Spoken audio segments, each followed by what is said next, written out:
Hello friends, welcome back to my YouTube channel MT sir study. तो आज हम पढ़ने वाले हैं चैप्टर 1 जिसका नाम है वास्तविक संख्या।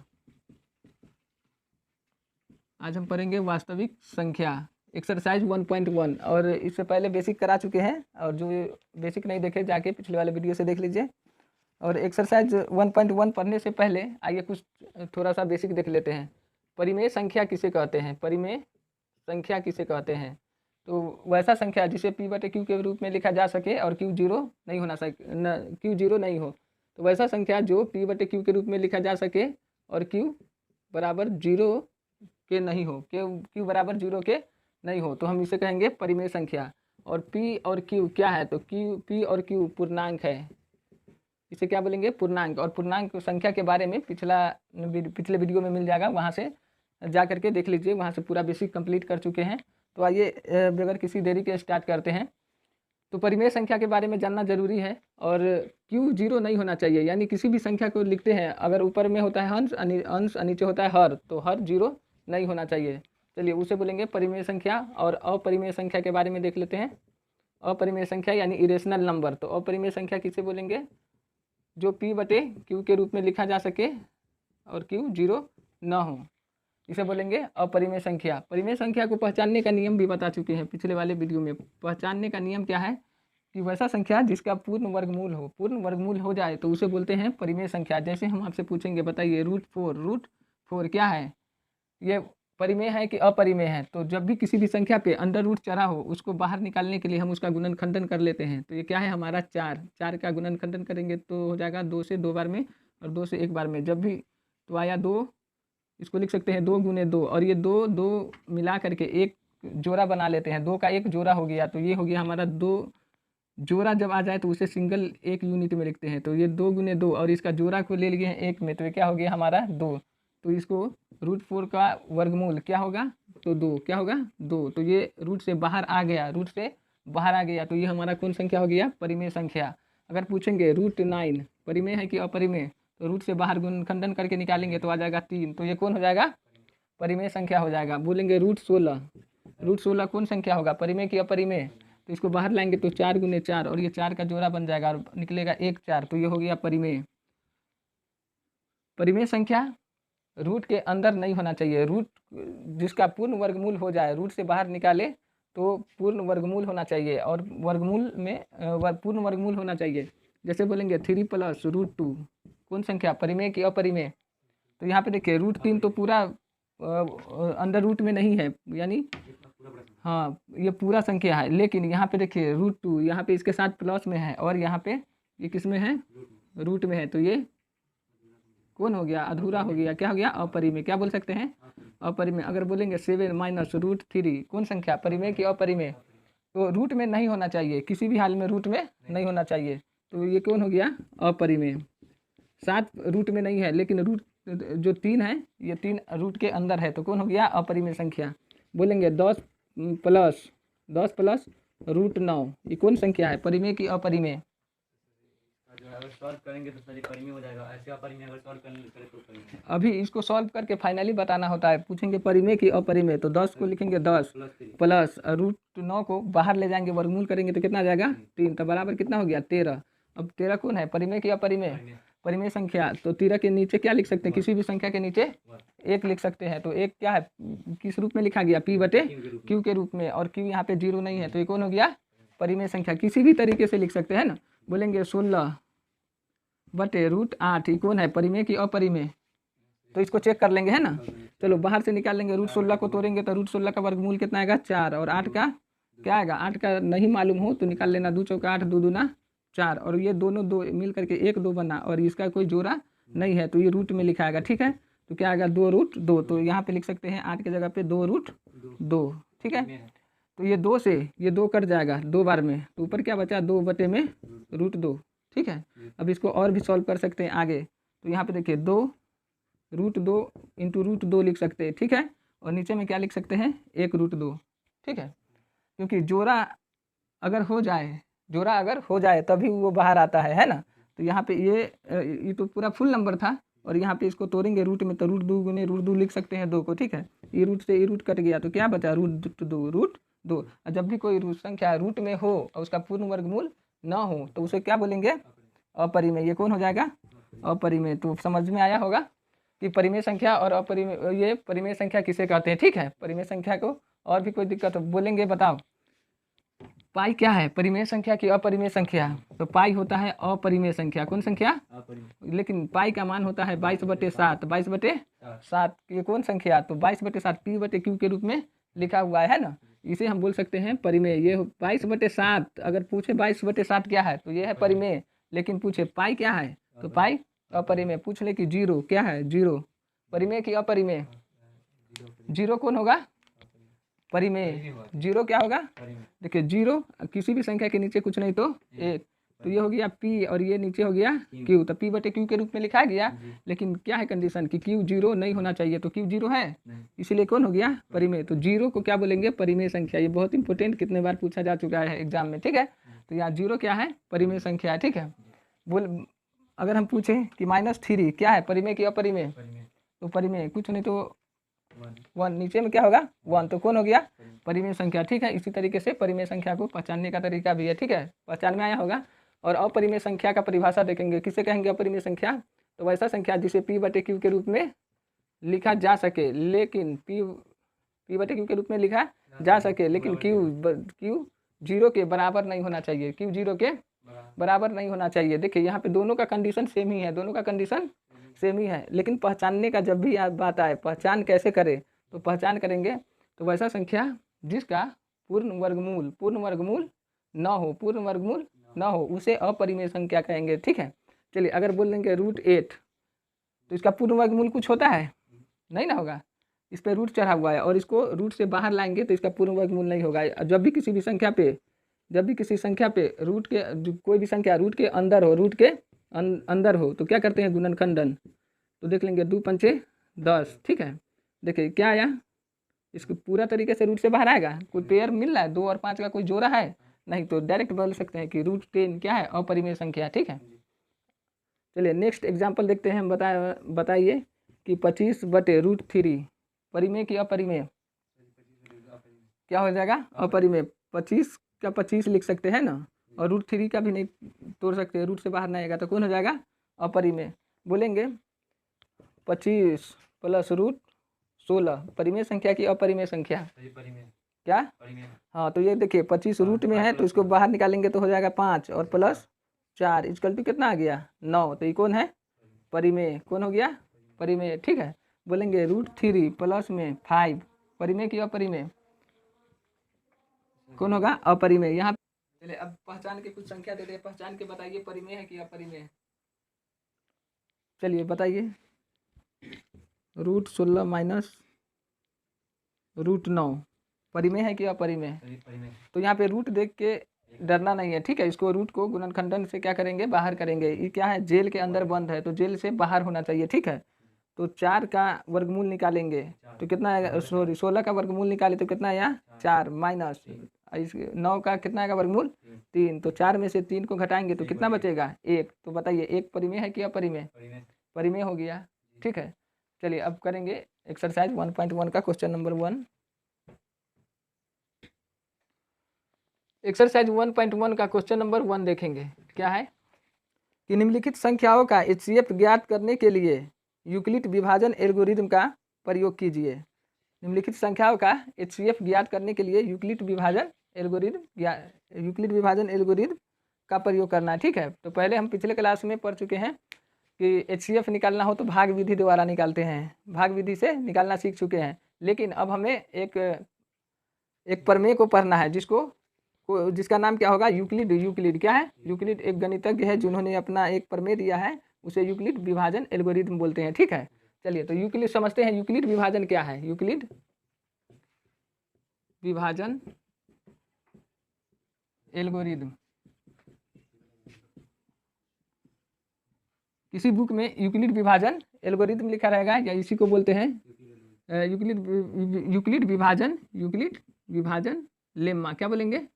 लेम्मा से भी लिखा रहेगा यूक्लिड विभाजन एल्गोरिदम या यूक्लिड विभाजन लेम्मा भी लिखा रहेगा। ठीक है, चलिए तो सबसे पहले हम जानेंगे कि यूक्लिड विभाजन का प्रयोग, इसका प्रयोग कहाँ पे करते हैं, क्या चीज़ निकालने के लिए करते हैं। तो इसका प्रयोग हम HCF निकालने के लिए करते हैं। क्या निकालने के लिए? HCF निकालने। HCF को बोलते हैं क्या? मॉस। क्या बोलते हैं? मॉस, यानी महत्तम समापवर्तक निकालने के लिए हम यूक्लिड विभाजन का यूक्लिड विभाजन एल्गोरिदम का प्रयोग करते हैं। ठीक है, चलिए, तो यहाँ पे कुछ कंडीशन है यूक्लिड का, ठीक है, उसको देखना है। देखिए, जैसे मैं यहाँ पे एग्जाम्पल लेते हैं, 3 में भाग देना है 2 से, 3 में भाग देना है 2 से, ठीक है। तो यहाँ पे देखिए कितना बार में लगेगा?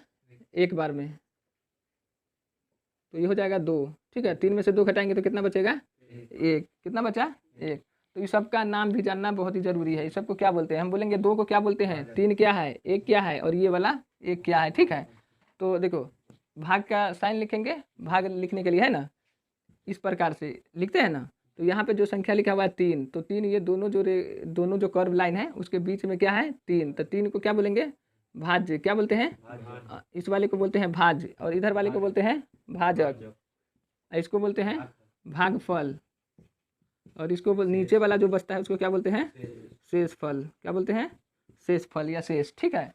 तो यहाँ पे भाजक कितना है? भाजक कितना है? बताओ, 2। भाज्य कितना है? 3। और भागफल कितना है? 1। और शेषफल भी कितना है? 1, ठीक है। तो यूक्लिड विभाजन एल्गोरिथम का प्रयोग हम HCF निकालने के लिए करते हैं। तो इसका क्या थ्योरी है उसको समझेंगे। इसका देखो सूत्र क्या है कि A = BQ + R। वीडियो साफ आ रहा है? क्या है? A = BQ + R। A = BQ + R। इसका कंडीशन क्या? जहाँ 0 से बराबर R, 0 से बराबर या 0 से बड़ा होना चाहिए R। क्या? 0 से बड़ा या बराबर होना चाहिए R। 0 से बड़ा, देखो अब जिधर बड़ा कौन छोटा कौन, जिधर बड़ा होगा उसका ही मुंह खुला हुआ रहेगा, ठीक ना। जिधर जो अगर ये लिखते 2, इधर लिखते हैं 5, तो इसमें कौन बड़ा है? 5। तो 5 के इधर मुंह खोल देंगे, ठीक है, 5 के इधर मुंह खोल देंगे। अब लिखते हैं इधर 7, इधर लिखते हैं 2, तो क्या है? किधर मुंह खुलेगा? 7 की तरफ खोल दिया ना। इधर है 5, इधर ही 5, तो क्या है ये? बराबर। तो बराबर का संकेत डाल देंगे, ठीक है। तो उसी तरीके से यहाँ देखिए, जहाँ कंडीशन क्या होता है कि कंडीशन होता है 0 से बड़ा या बराबर होना चाहिए R, और R से भी बड़ा होता है एक B। क्या होता है? B। अब देखेंगे कि R, B और A क्या है ना। चलिए यहाँ देखिए A = BQ + R। तो हमारा देखिए B क्या है? B क्या है? B को क्या बोलेंगे? इसको B को बोलेंगे क्या बोलेंगे? भाजक बोलेंगे। क्या बोलेंगे? भाजक। B को बोलेंगे भाजक। B का मतलब क्या होगा? भाजक, ठीक है। Q का मतलब क्या होगा? भागफल। क्या होगा? भागफल। Q मतलब भागफल। और R मतलब क्या होगा? शेषफल। और A मतलब भाज्य। क्या होगा? भाज्य, ठीक है। तो यहाँ पे देखिए, इसको क्या लिखेंगे? A। क्या लिखेंगे? भाज्य को क्या लिखते हैं? A। क्या लिखते हैं? भाज्य को A। भाज्य को क्या लिखते हैं? A। भाजक को क्या लिखते हैं? B। क्या लिखते हैं? देखो, भाजक को क्या लिखते हैं? B। क्या लिखेंगे? B। अब भागफल को क्या लिखेंगे? Q। क्या लिखेंगे? Q। और शेषफल को क्या लिखेंगे? R। क्या लिखेंगे? शेषफल को R, ठीक है। चलिए, तो अब HCF निकालना सीखेंगे किस विधि का प्रयोग करके? यूक्लिड विभाजन एल्गोरिथम से, ठीक है। पहले पिछले क्लास में पढ़ते थे कि हमको क्या निकालना है? HCF। क्या निकालना है? तो HCF डायरेक्ट भाग विधि से निकाल देते हैं, ठीक है। तो देखिए यहाँ पे पहला क्वेश्चन हमारा है, एक में है 135 और 225 का क्या निकालना है? HCF। क्या निकालना है? HCF क्या होगा? 35 और 125 का HCF क्या होगा? और ये विधि का प्रयोग करना है। इसमें किस विधि का प्रयोग करना है? तो यूक्लिड। क्या? यूक्लिड विभाजन एल्गोरिथम से। यूक्लिड विभाजन एल्गोरिथम से, एल्गोरिथम या लेमा भी बोलते हैं, ठीक है। तो देखिए यहाँ पे कैसे निकालेंगे, हम लिखेंगे ए, क्या लिखेंगे, A equal to B Q plus R, A equal to B Q plus R. इसका कंडीशन लिख देंगे, क्या लिखेंगे, जहाँ जहाँ 0 से बड़ा या बराबर होता है आर और आर से बड़ा होता है बी। पूछेंगे कि सबसे बड़ा क्या होता है, सबसे बड़ा ए, सबसे बड़ा, यहाँ पे इस कंडीशन में देखो सबसे बड़ा कौन है, बी, बी, बी से छोटा आर, और आर से छोटा जीरो, क्या जीरो, वो है जीरो है ना, जीरो और आर में देखना है यहाँ पे, ठीक है, जीरो और आर में दिखता है। तो जीरो से कभी भी आर बड़ा होगा, कभी भी आर बड़ा होगा, या क्या होगा, जीरो के आर बराबर होगा, क्या होगा, बराबर होगा। तो यहाँ लिख सकते हैं जीरो से बड़ा या बराबर होगा, इसको याद रखना है, ठीक है। चलिए, तो यहाँ पे दोनों में से बड़ा संख्या कौन है, ए, क्या है, मतलब 135 और 225 में सबसे बड़ा क्या है, 225, तो जो सबसे बड़ा होगा वो क्या होगा, ए, तो क्या लिखेंगे 225, 225 बराबर, ठीक है। चलो भाग देंगे किससे, बी का मतलब क्या होता है, भाजक, क्या भाजक। अब लिख देंगे भाजक 135 यहाँ पे लिख देंगे, ठीक है। अब 225 में 135 से भाग देंगे, कितना बार में लगेगा, कितना बार में लगेगा, देखो 135 से भाग दे देंगे किस में, 225 में, एक बता दे रहे हैं और सब खुद निकालना, ठीक है। तो कितना बार में लगेगा, 2 बार में लगेगा, 270 हो जाएगा, एक बार में लगेगा। चलो तो 135, इसको माइनस करेंगे 0 9 0, ठीक है, कितना हुआ 90। अब 90 को क्या करेंगे, घेर देंगे, ठीक है, और 135 को उठा के यहाँ लाएंगे। अब कितना बार में लगेगा, एक बार में 90। तो अब कितना होगा, 5 में से 0 गया 5, और ये हो जाएगा हमारा 12 13, 13 में से 9 गया तो 4, ठीक है। फिर इसको घेर देंगे और 90 यहाँ ला देंगे, ठीक है।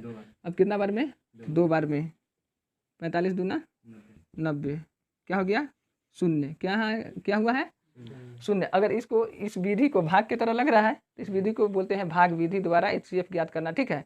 और HCF कहाँ तक इसको बनाते, सॉल्व कहाँ तक करना है, जहाँ शेषफल 0 ना हो जाए, जैसे 0 हो जाए, जैसे 0 हो जाए तो उससे पहले वाला क्या भाजक, उससे पहले वाले भाजक, उससे जहाँ 0 हो जाए उससे पहले वाले भाजक को, भाजक हमारा हो जाता है, क्या होता है HCF, क्या होता है HCF। तो इस HCF कितना आया 45, कितना आया।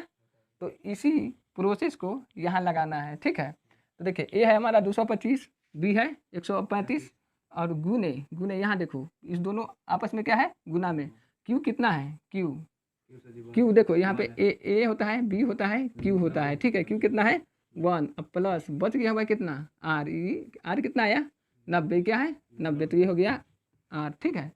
अब देखेंगे कि इस वाले में सबसे बड़ा कौन है, 135 है ना। नेक्स्ट स्टेप के लिए देखते हैं ये वाला खत्म हो चुका है ना, अब ये वाले को देखते हैं। तो इसमें 135 क्या है, ए, बीच वाला ए होता है कि नहीं, देखिए यहाँ पे बीच वाला क्या है, ए है ना, तो होता है ए equal to B Q plus R, फिर से यहाँ लगा देंगे, ठीक है।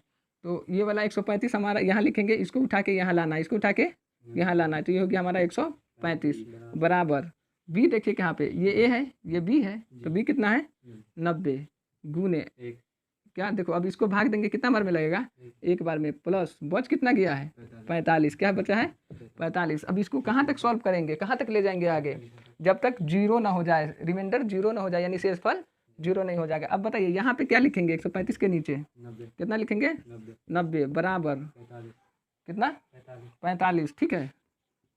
ये 45 भी हो गया गुने क्यू कितना 45, 90 में भाग देंगे 45 से, कितना बार में 2 बार में, तो शेष कितना बचेगा 0, क्या बच जाएगा 0, ठीक है। शेष कितना बचा है 0।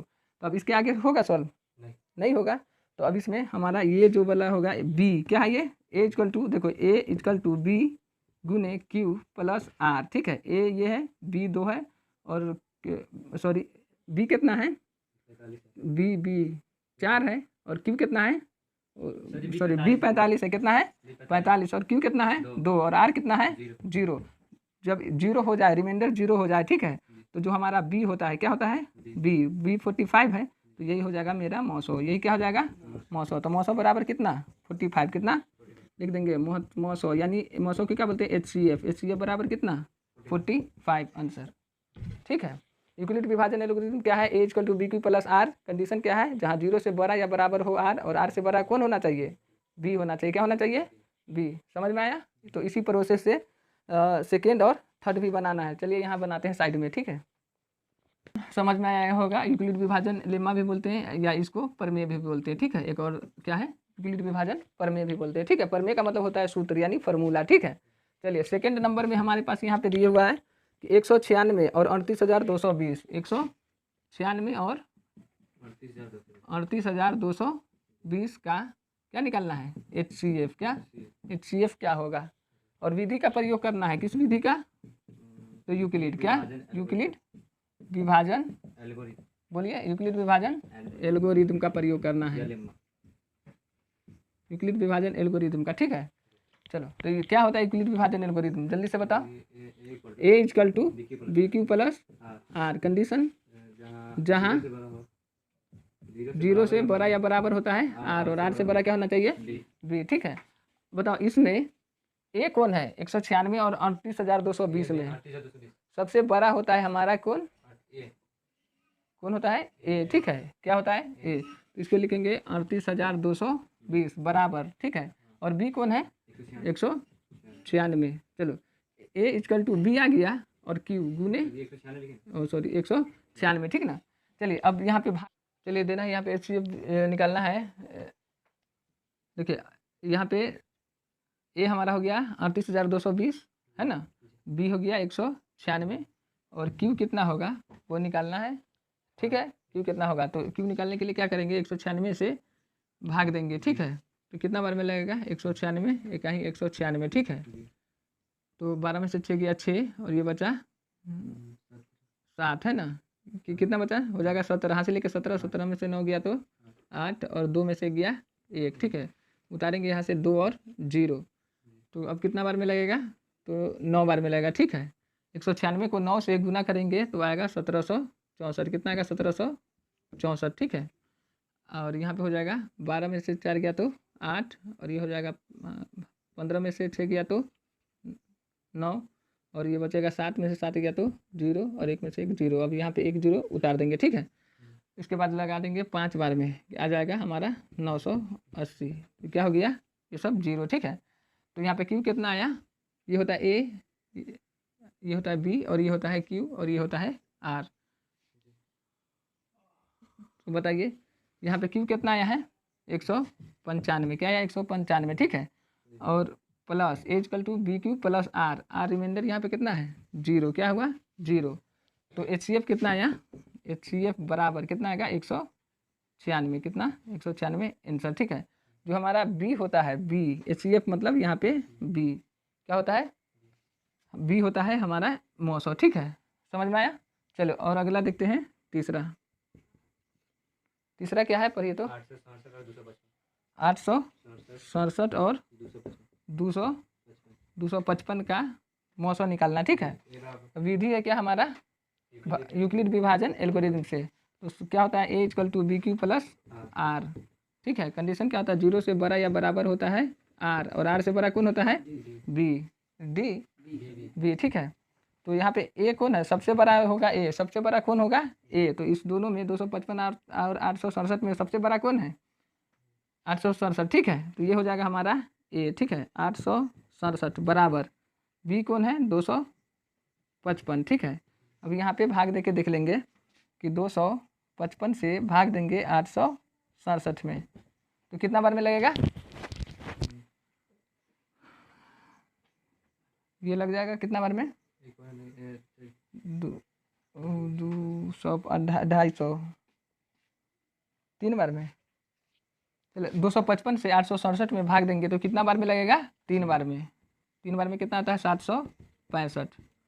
तो 7 में से 5 गया तो होगा 2, 6 में से 6 जाएगा तो 0, 8 में से 7 गया तो 1। अब इसको क्या करेंगे, घेर देंगे और जो हमारा होगा बी यानी भाजक, क्या भाजक को यहाँ उतार देंगे 255, ठीक है। चलिए अब आगे देखेंगे तो कितना बार में लगेगा, 2 बार में, ठीक है। 102 दूना 204, तो 5 में से 4 गया 1, 5 में से 0 गिर जाएगा 5 और ये कर जाएगा 51 और यहाँ आएगा 102। तो कितना बार में लग जाएगा, 2 बार में, ठीक है। तो 102 यहाँ पे शेषफल कितना हो गया 0, क्या हो गया 0 हो गया है ना। तो हमारा मौसम कितना आएगा 51, क्या आएगा 51, ठीक ना। तो यहाँ पे लगाइए 867 को 255 से भाग दिए हैं तो भागफल कितना आया है 3, कितना आया है 3 प्लस शेष कितना बचा है 102, ठीक है। अब 255 को कहाँ है यहाँ लाएंगे, ठीक है। 255 अब क्या बी जो है अब क्या दूसरे स्टेप में क्या बन जाएगा ए बन जाएगा, क्या बन जाएगा ए। तो यहाँ होगा 255 बराबर, और यहाँ बी कौन बन जाएगा रिमाइंडर जो है बी बन जाएगा, ठीक है 102 गुने, देखो यहाँ पे 102 से भाग दिए हैं 255 में, तो कितना बार में कटा है 2 बार में लगेगा, है ना। तो बचेगा कितना 51, कितना बचा है शेष 51, ठीक है। अब यहाँ पे क्या लिखेंगे 102 भाग किससे देंगे 51 से, तो 51 से कितना बार में लगेगा 2 बार में, तो शेषफल कितना बच जाएगा 0। जब तक 0 नहीं आए, जब तक बनाते रहेंगे, ठीक है। तो यहाँ पे हमारा जो बी होता है क्या होता है, देखो A equal to B Q plus R, तो ये हमारा बी है, तो बी हमारा क्या होता है मौसम, क्या होता है मौसम, तो मौसम बराबर कितना हुआ 51, क्या हुआ 51 आंसर। अब देखेंगे क्वेश्चन नंबर 2। क्वेश्चन नंबर 2 क्या कहता है कि दर्शाइए कि कोई भी धनात्मक विषम पूर्णांक, धनात्मक विषम, सम नहीं विषम पूर्णांक 6q + 1 या 6q + 3 या 6q + 5 के रूप का होता है जहाँ कोई पूर्णांक है। देखिए दर्शाना क्या है, क्या दर्शाना है कि कोई धनात्मक विषम पूर्णांक, कोई धनात्मक विषम पूर्णांक, कोई धनात्मक विषम पूर्णांक 6q + 1 या 6q + 3 या 6q + 5 के रूप का होता है, यहाँ पे दर्शाना है, ठीक है। क्या करना है दर्शाना है, यहाँ पे लिख के बताना है, दिखाना है। चलिए तो यहाँ पे गौर से देखेंगे तो ये यूक्लिड का सूत्र लग रहा है a = bq + r, a = bq + r से, ठीक है। तो लिखेंगे यूक्लिड के अनुसार, यूक्लिड विभाजन के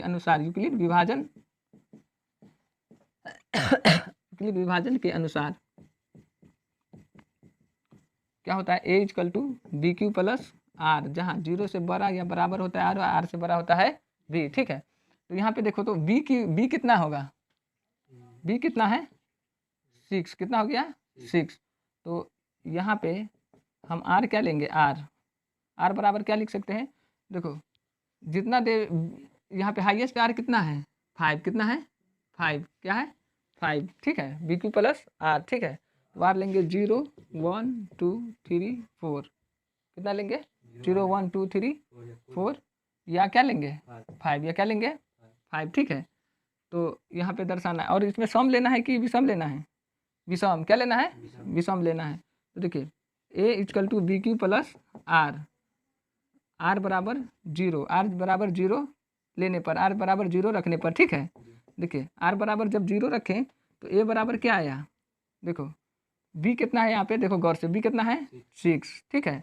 और यहाँ पे r जब 0 रखें तो q के क्या लिखेंगे, q का q रहेगा 6q हो जाएगा प्लस कितना होगा 0, तो बराबर में क्या आ गया 6q, क्या आ गया 6q। और यहाँ पे देखो, यहाँ पे तो हमें बोला है कि धनात्मक विषम पूर्णांक लेना है, क्या लेना है विषम पूर्णांक, ठीक है। चलिए और यहाँ पे हम लेंगे इसके बाद r बराबर 1 लेने पर, तो क्या बन जाएगा a बराबर 6q + 1 बन जाएगा। और जब r लेंगे 2 नहीं लेंगे क्योंकि 2 बोला है, सम नहीं ना बोला है, विषम बोला है, तो क्या लेंगे 3, क्या लेंगे 3। तो r बराबर 3 लेने पर a बराबर 6q + 3 हो जाएगा, ठीक है 6q + 3।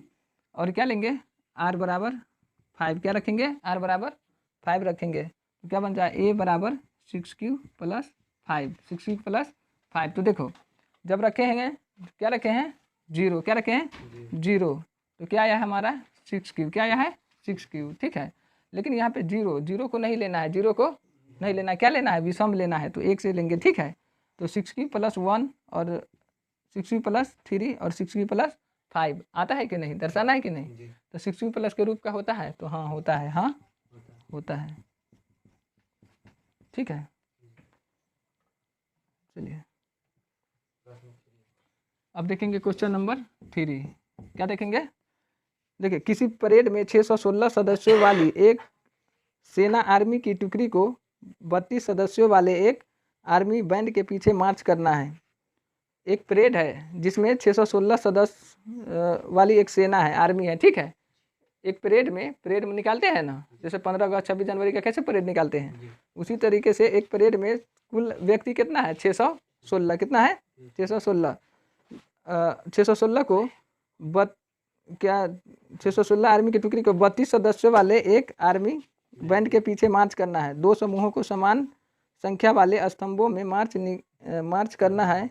तो उन स्तंभों की अधिकतम संख्या क्या है जिसमें वे मार्च कर सकते हैं। अब देखो यहाँ पे बोला अधिकतम संख्या क्या है, अधिकतम संख्या। जब भी बात आए अधिकतम का, किसका, अधिकतम का है, तो क्या निकालना है, HCF। क्या निकालना है, HCF, ठीक है। जब भी बात आए अधिकतम का तो क्या निकालेंगे, और जब भी बात आए कम का तो क्या निकालेंगे, LCM। क्या निकालेंगे, LCM, ठीक है। मार्कर लगे तो बोला।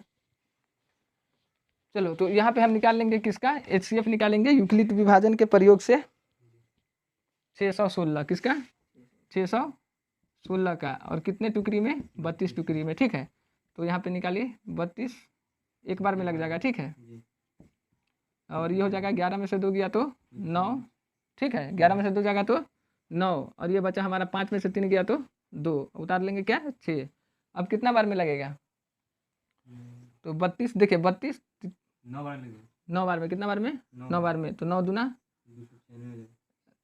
9 बार में 288 हो जाएगा, 288 माइनस कर देंगे, ठीक है। 8 आ जाएगा, 8 आ जाएगा। तो ये हो जाएगा 16 में से 8 गया तो 8, और ये कितना बचा, 8, 8 में से 8 कट गया, और ये 2 में से 2 कट जाएगा, है ना। अब क्या लेंगे, 8 को घेर देंगे और यहाँ पे लिख देंगे 32, तो 8 चौका 32, ठीक है। क्या हो गया, रिमाइंडर क्या हो गया, 0। क्या हो गया, 0।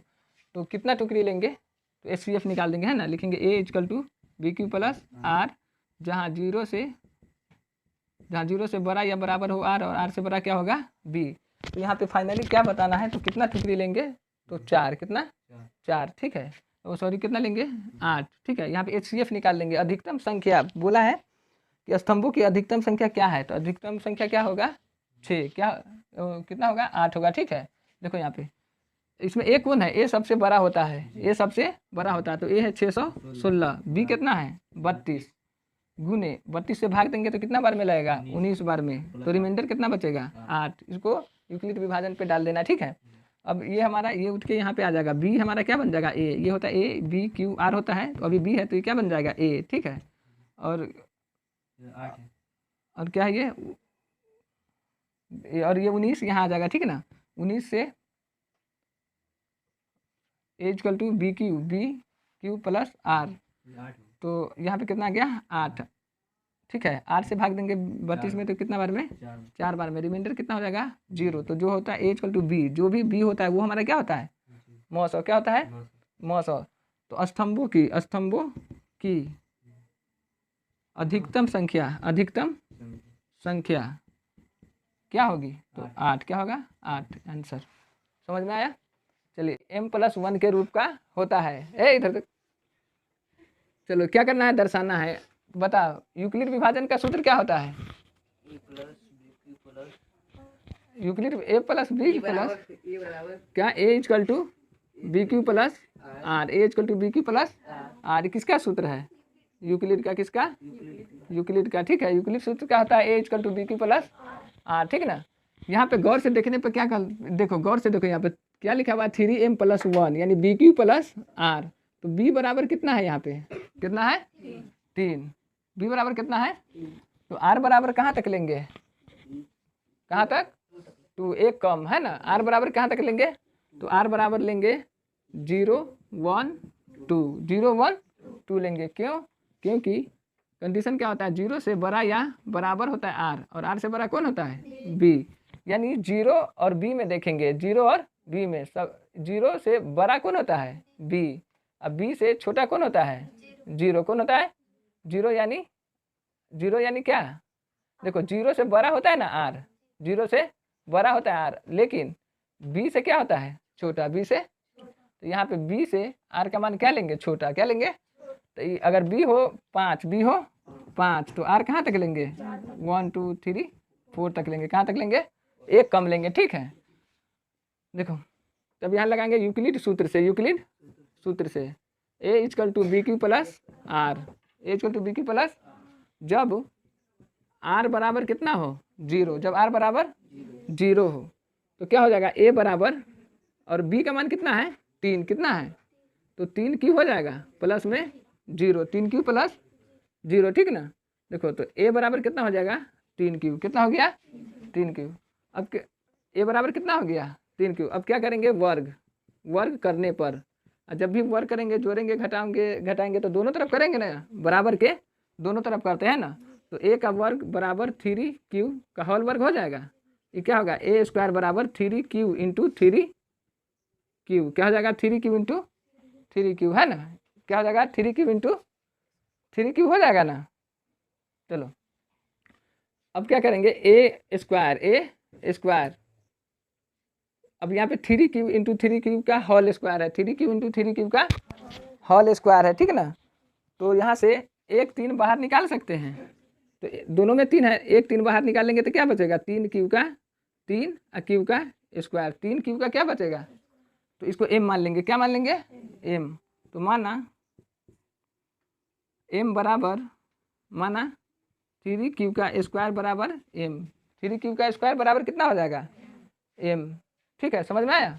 चलो अब जैसे r बराबर 0 रख लिए तो अब क्या रखेंगे, जब r बराबर 1, r का मान कितना रखेंगे 1, तो क्या होगा a equal to B Q plus R, और b है कितना 3, b कितना है 3, q का q और r कितना होगा 1, क्या होगा 1। अब क्या कर देंगे वर्ग, फिर से क्या कर देंगे वर्ग करने पर, वर्ग करने पर, तो वर्ग कर देंगे तो a स्क्वायर बराबर 3q प्लस 1 का होल स्क्वायर हो गया। चलो अब यहाँ पे लगा देंगे a प्लस बी का होल स्क्वायर लगेगा, तो a प्लस बी का होल स्क्वायर बराबर क्या होता है a square plus 2ab plus B square, a square plus 2ab plus B square. तो a हमारे यहाँ पे 3q हुआ, अब b कितना है 1, तो लगा देंगे a प्लस बी का होल स्क्वायर यानी a square plus 2ab plus B square, ठीक है।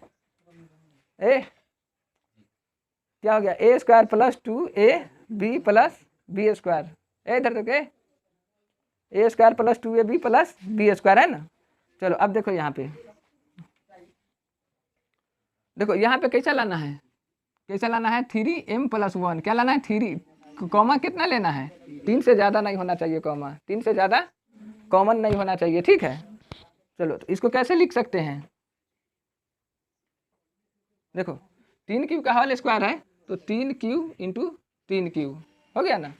अच्छा फिर यहाँ 2 को 1 से करेंगे तो 2 और ये 3q हो जाएगा। चलो तो ये हो जाएगा प्लस 3q इंटू में 2 हो जाएगा ना। और देखो ये 1 वाला में 3 है, कॉमन नहीं ना है, तो इसको क्या कर देंगे बाहर, इसको 1 को बाहर कर देंगे, 1 का स्क्वायर 1 ही रहेगा, है ना। चलो अब इसमें से क्या ले लेंगे कॉमन, 3 क्या ले लेंगे 3 ले लेंगे, 3 कॉमन लेने पर देखो यहाँ पे 3 कॉमन ले लिए ना, तो अंदर में क्या बचा 3 और क्यू गुने क्यू स्क्वायर बचा 3q स्क्वायर प्लस, अब 3 बाहर आ गया कॉमन में तो यहाँ पे क्या बचा 2q, क्या बच गया 2q, और यहाँ पे प्लस 1 में कोई कॉमन नहीं तो उसको क्या कहाँ रख देंगे बाहर। तो देखो अब यहाँ पे इसको क्या मान लेंगे m, इसको क्या मान लेंगे m, तो माना 3q square plus 2q, 3q square plus 2q बराबर क्या m, क्या हो गया m मान लेंगे। तो देखो ये कितना हो गया 3m प्लस 1, 3m प्लस 1 हो गया कि नहीं। अच्छा जब r का मान कितना रखे हैं 1, कितना रखे हैं, तो अब r का मान कितना रखेंगे,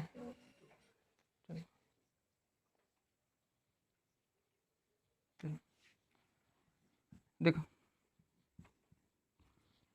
जब r बराबर हो 3, जब r बराबर कितना रखना है 2, तो बताओ a बराबर कितना होगा 3q प्लस 2, फिर क्या कर देंगे दोनों तरफ वर्ग, दोनों तरफ वर्ग करने पर देखो ये हो जाएगा a स्क्वायर हो जाएगा प्लस 3q प्लस 2 का होल स्क्वायर हो गया ना, फिर से a प्लस बी का होल स्क्वायर लगा देंगे, फिर से क्या लगा देंगे a प्लस बी का होल स्क्वायर लगा देंगे, ठीक ना।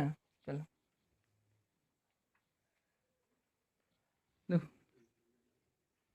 तो ए स्क्वायर यानी 3q का square, a square plus 2ab plus B square, b कितना है 2 का स्क्वायर। ठीक है, चलो अब इसके आगे देखो, अब 3q का होल स्क्वायर, इसको लिख सकते हैं 3q इंटू में 3q लिख सकते हैं।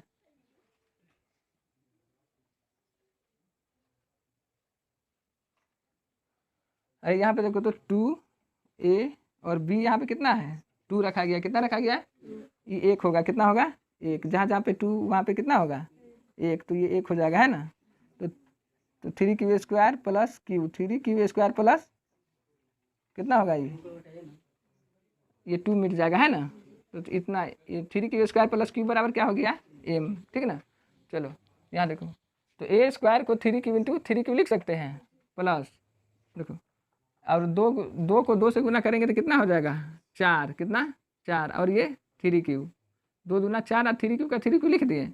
अच्छा इस दोनों में क्या है 3q सब में है ना, और 2 में है 2 में नहीं है, तो 2 को क्या कर देंगे बाहर, कहाँ रख देंगे, तो 2 का स्क्वायर, अच्छा 2 का स्क्वायर कितना हो गया 4 हो गया ना, 2 का स्क्वायर कितना हो गया 4 हो गया। ठीक है,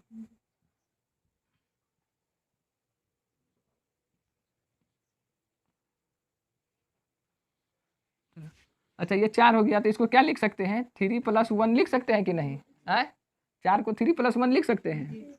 चलो अब इसमें क्या करेंगे 3 कॉमन ले लेंगे, देखो हमेशा कॉमन कितना आना चाहिए 3 ही आना चाहिए, कितना 3, तो देखो यहाँ से 3 कॉमन ले लिए तो क्या बचा 3q स्क्वायर बचा, प्लस 3 कॉमन ले लिए तो 4q बचा, अब प्लस 3 कॉमन ले लिए तो कितना बचा 1, कितना बचा 1, और 1 अंदर में रखेंगे कि बाहर में, बाहर में रख देते हैं ना।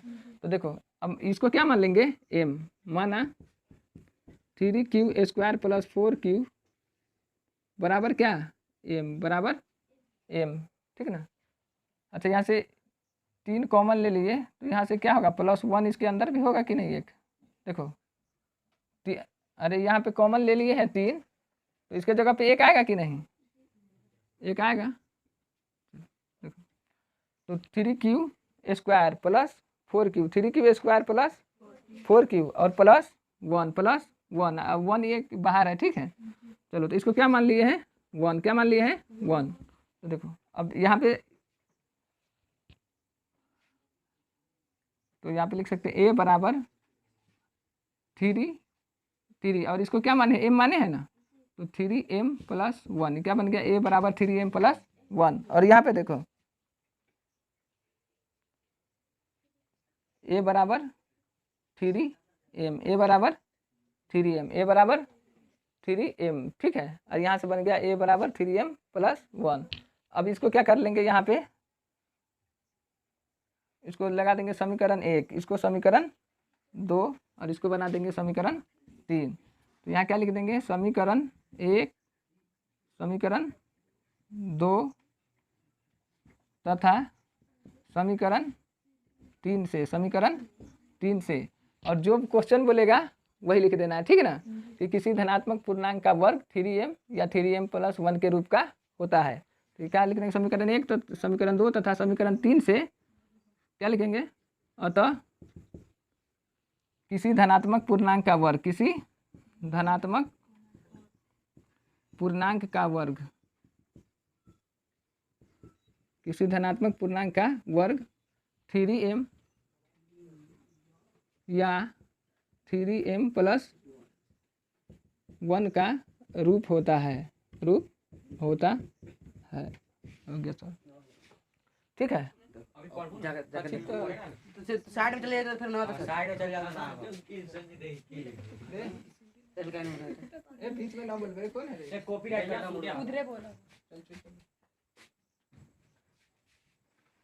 चलिए देखते हैं क्वेश्चन नंबर 5। क्या 5वां क्वेश्चन कि यूक्लिड विभाजन प्रमेय का प्रयोग करके दर्शाइए कि किसी धनात्मक पूर्णांक का घन 9m + 1 या 9m + 8 का रूप होता है। क्या दर्शाना है, सबसे पहले लिख लेंगे दर्शाना है, क्या दर्शाना है, तो किसी धनात्मक पूर्णांक का वर्ग, किसी धनात्मक पूर्णांक का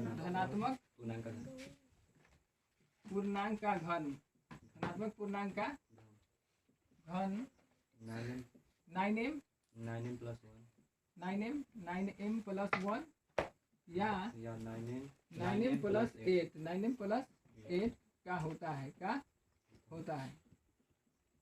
चलिए यहाँ पे गौर से देखने पर 9 क्या है, यूक्लिड विभाजन एल्गोरिथम के अनुसार 9 क्या है, ये 9 क्या है, बी क्या है, बी। तो जब बी हो, बी यहाँ क्या है, बी बराबर कितना है 9, तो आर का मान कहाँ तक लेंगे, आर तक 0 1 2 3 4 5 6 7 8। अगर इतना लेंगे तो कितना लेंथी हो जाएगा, जब आर 1 रखेंगे 2 रखेंगे 3 रखेंगे 4 रखेंगे, है ना, तो कितना बहुत बड़ा हो जाएगा, है ना। इसलिए क्या रखेंगे, बी बराबर कितना रखेंगे 3, क्या रखेंगे, घन बोल रहा है, क्या बोल रहा है, घन, ठीक है। तो घन करेंगे तो 9 का घन कितना हो जाएगा 3, बी बराबर कितना रखना है 3 रखेंगे, ठीक है। तो देखो अब इसका शुरुआत कैसे करेंगे कि माना, अच्छा बी बराबर 3 रखेंगे, बी बराबर अगर बी बराबर 3 हो तो आर बराबर कितना होगा 2, कितना 1 0 1 और 2 तक, क्या बी से हमेशा आर का मान 1 कम रखते हैं ना, क्योंकि 0 से बड़ा या बराबर होता है आर, और आर से बड़ा होता है बी। देखो आर और बी में देखो, आर से बड़ा होता है ना बी, आर से बड़ा होता है बी, आर से बड़ा होना चाहिए बी, ठीक है। इसलिए बी का आर का मान बी से छोटा रखना है, ठीक है। तो देखो यहाँ पे लिखेंगे, माना कोई धनात्मक पूर्णांक का घन है, क्या है, घन है, कोई धनात्मक पूर्णांक का घन है, क्या घन नहीं घन, क्या है घन है, ठीक है। तो यूक्लिड सूत्र से तुमको उस वाले कंडीशन पे बता देना, जैसे चौथा बताए हैं उसी तरीके से उस वाले कंडीशन पे समीकरण बना करके बता देना, ठीक है। तो यूक्लिड सूत्र क्या होता है, ए equal to B Q plus r, देखो जब आर बराबर कितना रखेंगे 0, जब आर बराबर रखेंगे 0 तो आर का मान कितना रखेंगे 0, तो ए बराबर हो जाएगा, बी का मान कितना है 3, कितना है, क्यू का क्यू प्लस आर की जगह पे 0, तो ए बराबर कितना हो गया 3q। अब यहाँ पे देखो क्या बोल रहा है कि घन, क्या बोल रहा है, तो दोनों तरफ यहाँ पे वर्ग न करके क्या करेंगे, जब बोलेगा वर्ग क्या बोलेगा, तो यहाँ पे स्क्वायर करेंगे, जब बोलेगा घन तो यहाँ पे क्या करेंगे क्यूब, क्या करेंगे, घन का मतलब क्या क्यूब। तो घन करने पर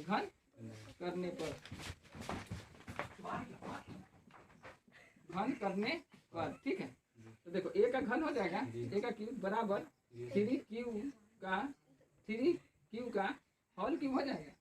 चलो इसको लिख सकते हैं, ए क्यूब बराबर 3 इंटू 3 कितना बार 3 बार, इस सब का पावर 3 है ना, तो 3 भी कितना बार लिखेंगे 3 गुने 3, इसी तरीके से क्यू इंटू क्यू, ठीक है, लिख लिए। चलो अब यहाँ पे कॉमन क्या लेंगे, देखो 9m कितना, तो 3 को 3 से गुना करेंगे तो 9 आ गया, क्या आ गया 9 यहाँ पे क्यूब, देखो कितना है ये, देखो 1 मिनट, 3 तिहाई 9 तिहाई 27, क्यूब का पावर 3 हो जाएगा, यहाँ पे लिख सकते हैं 27 क्यूब का पावर 3 हो सकता है कि नहीं। चलो अब इसको हम यहाँ पे क्या कॉमन लेंगे, तो देखो 9 इंटू 3 लिख सकते हैं 27 को, इधर क्यूब का पावर 3, ठीक है, कोई दिक्कत है यहाँ पे नहीं है। तो यहाँ पे क्या लेंगे 9 बाहर कर देते हैं, 9 बाहर कर देते हैं, ठीक ना, 9 तिहाई 27 हो गया ना, क्यूब स्क्वायर होगा 3q स्क्वायर, यहाँ पे बाहर क्या है, बाहर कॉमन यहाँ पे क्या लेना है, देखो 9 लेना है ना, कि 3 लेना है, 9 लेना तो 3q स्क्वायर है, 9 ले रहे हैं तो 3 का पावर क्यूब बचेगा, क्या बचेगा क्यूब। देखो यहाँ पे 9 बाहर ले तो 3 का 3 ना, क्यूब का क्यूब, अगर यहाँ पे 9 क्यूब लेते तब ना स्क्वायर बचता, तो क्या आ गया 3 का पावर क्यूब। तो यहाँ पे 3 का पावर क्यूब को मान लेंगे m, क्या मान लेंगे m, तो माना 3 क्यूब का पावर क्यूब बराबर m, क्या मान लेंगे m, समझ में आया। चलो इसी तरह r बराबर 0 रख दिए, तब r बराबर कितना रखेंगे 1, जब r बराबर 1 रखते हैं, जब r बराबर 1 रखते हैं तब क्या हो जाएगा, a बराबर थ्री क्यू प्लस वन। अब क्या करते हैं, घन करने पर, घन करने पर घन कर देंगे तो देखो ए का घन हो जाएगा यानी ए क्यूब बराबर थ्री क्यूब प्लस वन का क्यूब हो जाएगा। क्या होगा, थ्री क्यूब प्लस वन का क्यूब हो जाएगा। तो ए प्लस बी का होल क्यूब लग रहा है, ए प्लस बी का होल क्यूब क्या होता है, तो ए प्लस बी का होल क्यूब बराबर a cube plus B cube plus three a square B plus three A B square. ठीक है, चलिए यहाँ पे देखिए ए हमारा थ्री क्यूब हुआ, बी बराबर वन है, बी कितना है वन। इसको सॉल्व कर लेंगे a cube plus B cube पर। देखो a cube plus B cube plus three a square into में b, three a square B plus three a square, a है हमारा three cube, three a square into में b, three A B square है, a square b नहीं, three A B square, a cube plus B cube plus three a square B plus three A B square, a b b में square लेंगे, three a into में b square. ठीक है, a cube plus B cube plus three a square B plus three A B square. ठीक है, चलिए यहाँ से देखेंगे तो इसको लिख सकते हैं, 3 3 9 3 27 लिख सकते हैं। तो हो जाएगा 27 क्यूब प्लस वन का वन प्लस हो जाएगा 3 3 9 9 3 27 ये क्यूब स्क्वायर प्लस ये हो जाएगा 3 3 9 क्यूब। ठीक है, प्लस प्लस वन नहीं ना होगा, यहाँ पे इंटू में ना वन है, तो देखो इंटू में वन है तो वन का स्क्वायर वन ही होगा, गुना करेंगे तो यही ना रहेगा। चलो अब इसको वन है, इसके अंदर में कोई कॉमन वन के साथ 27 नहीं ना है, वन को कहाँ रख देंगे, प्लस वन है, प्लस का वन है ना यहाँ पे। तो देखो अब यहाँ पे plus three A B square हो गया, तो वन को बाहर ले जाएंगे, वन को बाहर ले जाएंगे, इसको लिख सकते हैं 27 cube plus 27 cube square plus 9 cube. अब वन को कहाँ रख दिए हैं, बाहर, कहाँ रख दिए हैं। अब यहाँ पे कॉमन लेंगे, कॉमन देखिए 9m प्लस वन बनाना है ना, तो यहाँ पे क्या कॉमन ले लेंगे 9, क्या लेंगे, तो यहाँ पे क्या बचेगा 3 3 बचेगा, 9 3 27 और ये cube plus 9 3 3 cube square plus 9 common ले लिए तो क्या बचा क्यूब, क्या बचा क्यूब बचा, और प्लस वन को बाहर करना है कि अंदर बाहर। देखो अब वन में कॉमन नहीं ना था, तो इसको कहाँ रखेंगे प्लस वन कर देंगे।